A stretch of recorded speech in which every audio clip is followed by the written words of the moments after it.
बादल चमक रहे हैं।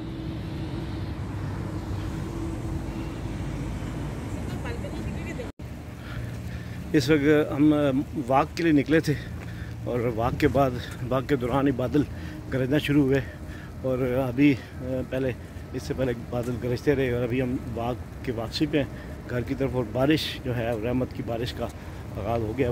दुबई में फ़र्स्ट टाइम हमारे होते हुए वो बारिश हुई है, तो माशाल्लाह मौसम भी खुशगवार हो गया है और अभी बादल छाए हुए हैं और बादल गरज भी रहे हैं और बरस भी रहे हैं। माशाल्लाह बड़ा खूबसूरत समा है। तो मैंने कहा चलो ये बारिश का समा अब दोस्तों के साथ शेयर भी कर लें और आपको इतला भी कर दें कि दुबई में इस वक्त बारिश हो रही है। हल्की है लेकिन ठीक है बारिश माशाल्लाह। अल्लाह पाक खैरियत की बारिश करे, रहमत की बारिश करे। बादल गरज रहे हैं माशाल्लाह से और बारिश अभी तक जारी है, ये देख सकते हैं।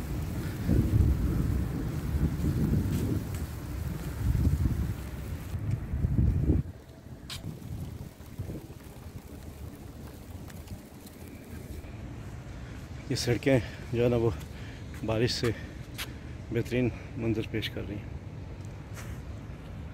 गीली हो गई हैं, बारिश हल्की हो गई है लेकिन ये सड़कें आप देख सकते हैं कि सड़कें गीली हो गई हैं और जो है ना तपश में काफ़ी कमी है और मौसम खुशगवार हो गया।